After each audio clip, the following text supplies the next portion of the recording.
Je passe seulement ce matin pour dire à une personne qui a du mal à pardonner et à tout ce que et les gens le font.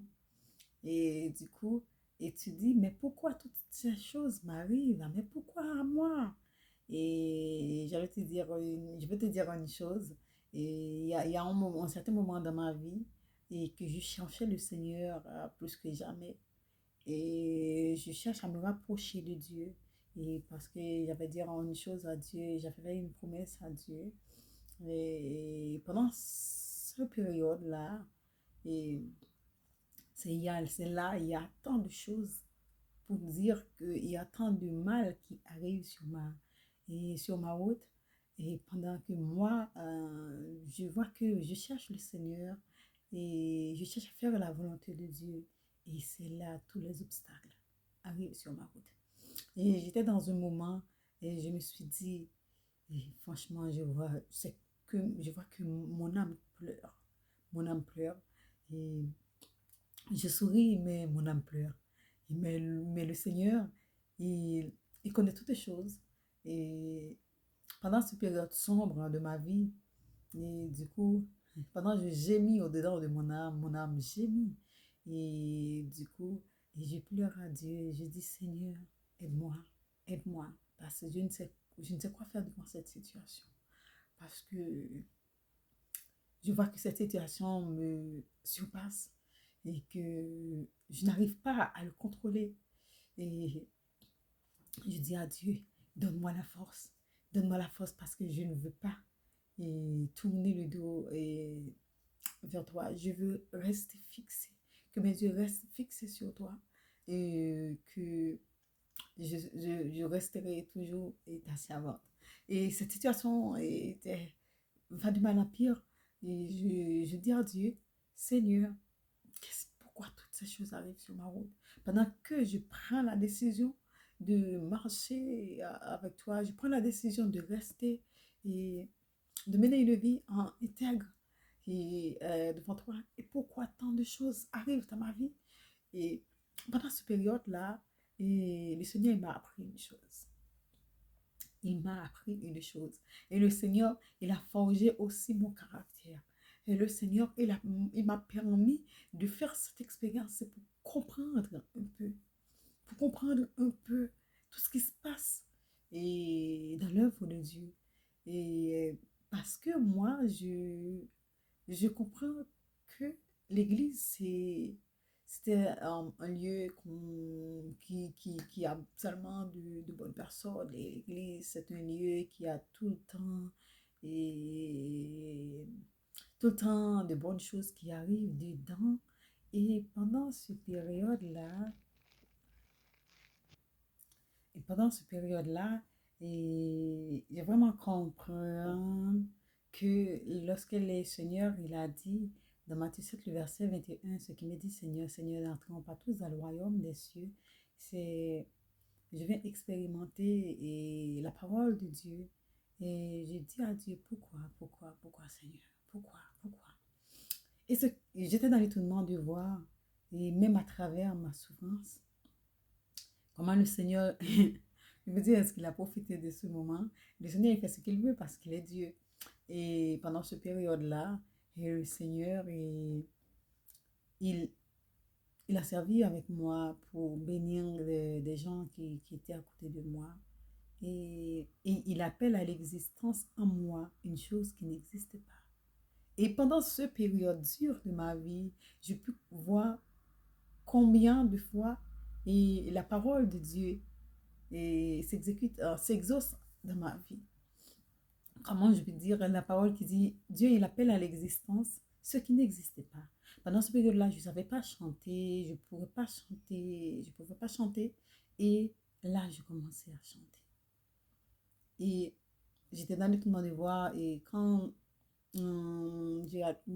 j'étais allée au culte, tout le temps après le culte, il y a une personne qui vient me voir pour me dire, ma soeur, moi je ne te connais pas, mais ta voix m'a béni.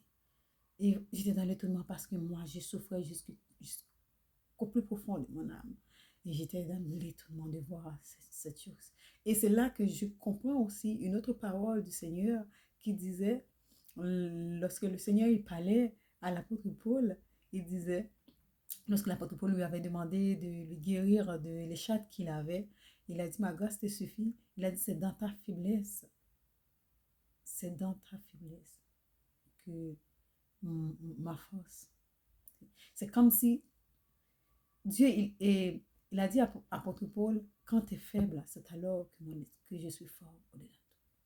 Et l'apôtre Paul, il comprenait cette chose, c'est pourquoi il disait, je préfère être faible afin que la puissance de Dieu soit en moi. Et c'est ce qui m'était arrivé pendant cette période-là, pendant que je souffrais et au-dedans de moi, pendant que je pleurais devant Dieu. Et Dieu, il m'a utilisé pour bénir ses enfants. Et je dis à Dieu, merci, merci, merci, merci. Mais pour te dire, c'était très, très, très, très dur. Très, très, très, très dur. Et même j'arrive dans un moment où je me suis dit, Seigneur, dois-je continuer? Est-ce là ma place? Je me demande à Dieu, est-ce que c'est ma place ici? Je dis, Seigneur, est-ce que c'est ma place ici? Est-ce que je ne te veux pas laisser?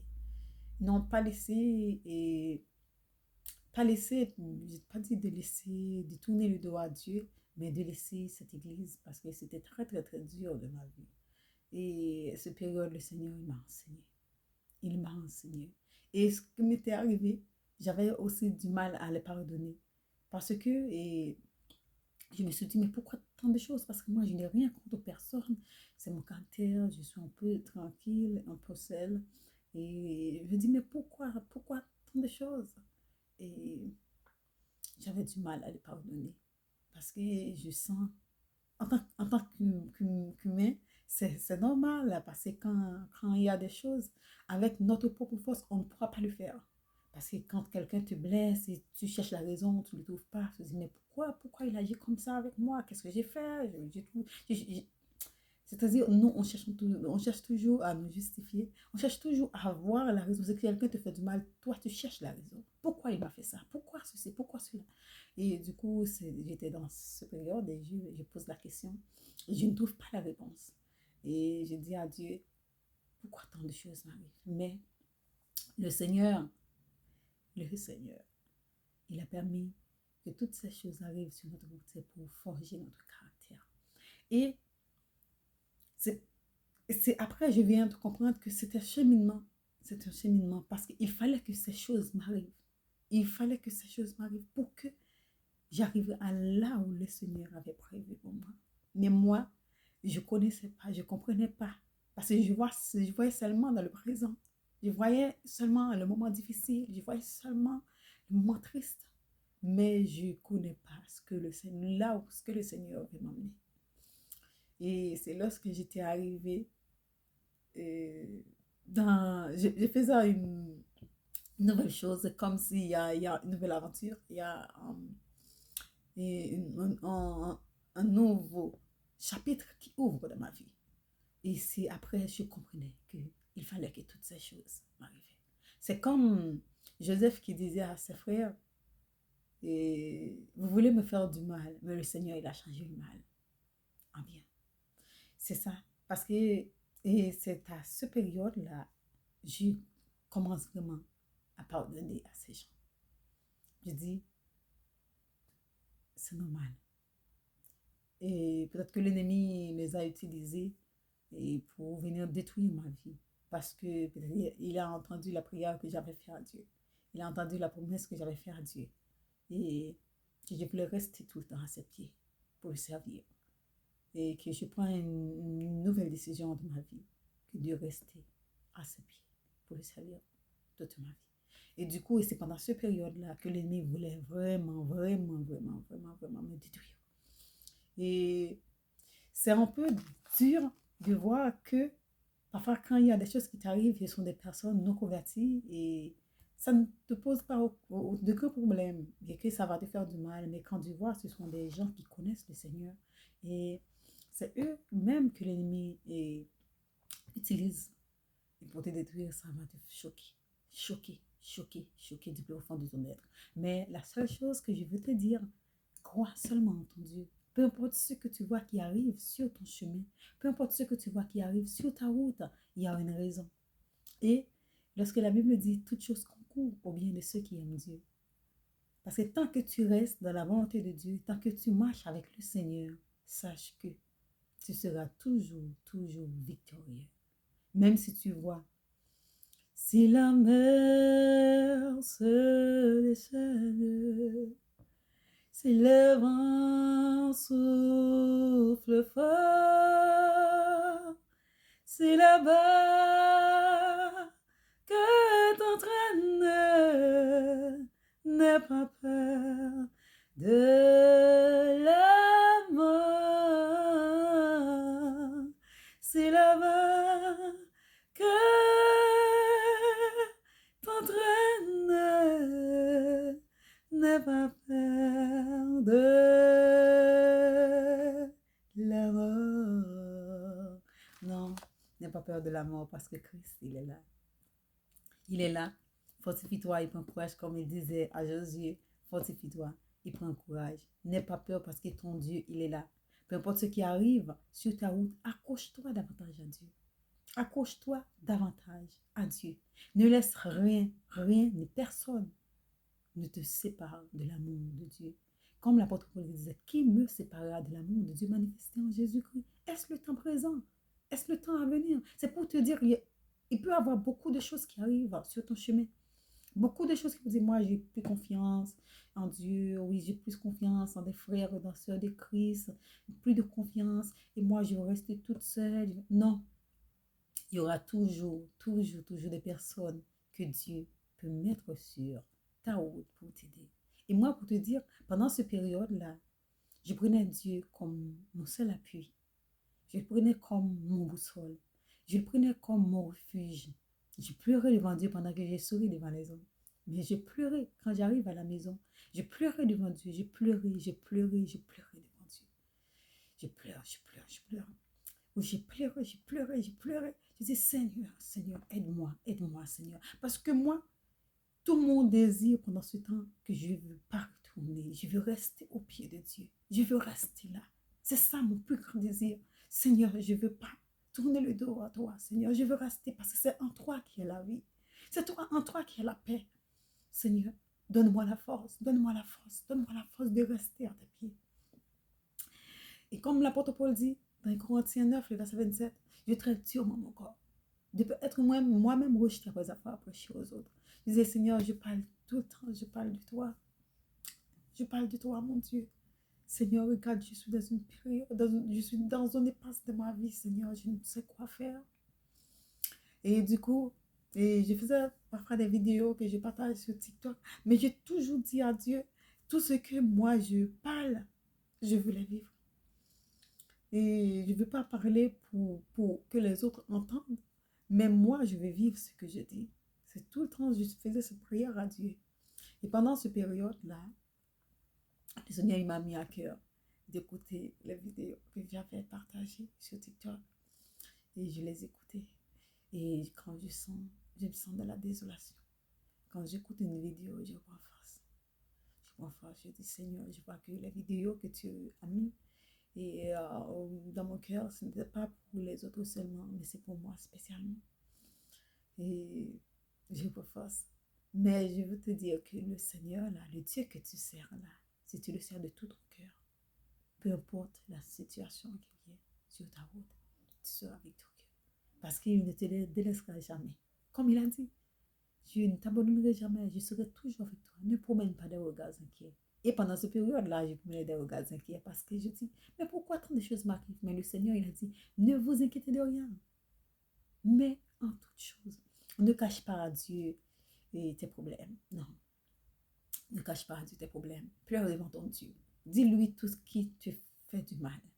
Dis-lui que tu n'arrives pas à supporter ceci. Dis-lui que tu as tel péché et que tu veux sortir et que tu n'arrives pas. Dis-lui tout. Dis tout à Jésus.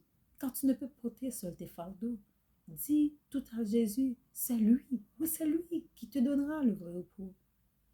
Et c'est ce Dieu-là qui m'a donné le vrai repos. Et je viens pour te dire, pardonnez toutes les personnes que tu vois qui te font du mal. Pardonnez. Pardonnez. Je sais que c'est difficile, je sais que c'est difficile, mais c'est ce que le Seigneur nous a demandé. Le Seigneur, il ne nous demande pas une chose qui dépasse notre compétence, qui nous surpasse. Tout ce que le Seigneur il nous a demandé, c'est parce qu'il sait que nous pouvons le faire. Je sais, c'est peut-être difficile, mais ce n'est pas impossible. Impossible n'est pas divin. Non. Impossible n'est pas chrétien. Des exploits avec mon Dieu, je ferai de victoire en victoire, je marcherai. Oh, impossible n'est pas divin. Impossible n'est pas chrétien. Des exploits avec ton Dieu, tu feras. De victoire en victoire, tu marcheras. Oui, impossible n'est pas divin. Non plus, il n'est pas chrétien. Des exploits avec ton Dieu, tu feras. De victoire en victoire, tu marcheras. Garde seulement tes yeux sur Jésus. Et tu verras comme le changement qu'il verra de ta vie.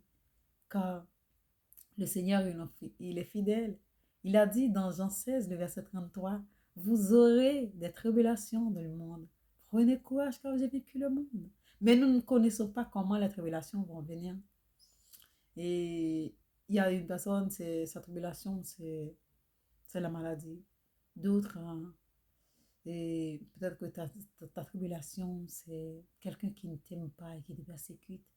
Et d'autres, c'est la prison, d'autres. Chacun a une tribulation spécifique, particulière. Mais sache que Dieu, il a déjà tout vaincu à la croix. Alléluia. Il a déjà tout vaincu. Faites confiance à Dieu. Il ne change pas. Il est le même hier, aujourd'hui et éternellement. Et tout ce qui arrive sur notre chemin, sache que Dieu, il est au contrôle. Il est au contrôle de toutes les situations. Il est au contrôle de tous les problèmes, de tous nos soucis. Il est au contrôle. Il est un Dieu fidèle. Ce n'est pas un homme aujourd'hui qui te dit que je serai avec toi et demain que tu le cherches, que tu ne trouves pas. Non, Dieu, il n'est pas ainsi. Mais notre Dieu, il est tout le temps à nos côtés. Il est tout le temps là pour nous écouter. Et quand nous ne sachions quoi faire, même nos soupirs inexprimables, le Saint-Esprit traduit auprès de Dieu. Quel Dieu extraordinaire que nous avons. Et le Saint-Esprit qui est une personne qui est tout le temps à nos côtés, il nous parle. Il nous fortifie. Il a dit, à confiance. Il nous révèle les choses que Dieu a déjà fait pour nous dans le passé. Il a dit, prends conscience de la grandeur de Dieu que tu sers. Le Dieu là qui a fait des choses extraordinaires dans le passé, il peut le faire aussi. Rappelle-toi de ce que le Seigneur a déjà fait pour toi. Il ne change pas. Il t'aime encore. Malgré ton état, il t'aime encore. Seulement prends conscience de ton état et cherche ton Dieu. Et il est prêt à te pardonner. Peu importe ce que tu as déjà fait, il est prêt à te pardonner. Afin que toi aussi, tu puisses pardonner aux autres. C'est ce que la Bible dit. Notre Dieu, il est toujours prêt à nous pardonner. Malgré tous nos états, nous aussi, nous devons pardonner à ceux qui nous ont offensés. Et le manque de pardon ne vient pas de Dieu. Dieu il nous demande de pardonner 7 fois, 77 fois, 7 fois. Pardonner autant de fois qu'il est, autant de fois que la situation se présente. Si quelqu'un te fait du mal, pardonne, pardonne, pardonne. Même si c'est difficile, mais c'est pas impossible. Mais tu te dis, mais moi, là, cette personne ne mérite pas. Non, tu ne le pardonnes pas parce qu'il mérite là, le pardon, mais tu le pardonnes parce que ton Dieu, il t'a demandé de lui pardonner. Ce matin, franchement, je t'encourage vraiment, mon frère. Je t'encourage vraiment, ma soeur, de pardonner, pardonner, pardonner. Et tu vas voir le fruit de ton pardon. Comment le Seigneur, il va aller très loin, très loin, très loin avec toi. Et il va t'élever en dignité. Parce que quand les autres veulent te détruire, le Seigneur, il va te construire. Fais confiance à ton Dieu. Fais ce qu'il te demande. Il te demande de pardonner. Alors, pardonnez sans réserve. Pardonnez autant que cela cela dépend de toi. Pardonnez pardonner, pardonner, pardonner. C'est ce que le Seigneur te demande. J'étais contente de parler avec vous. Au revoir. Bye bye.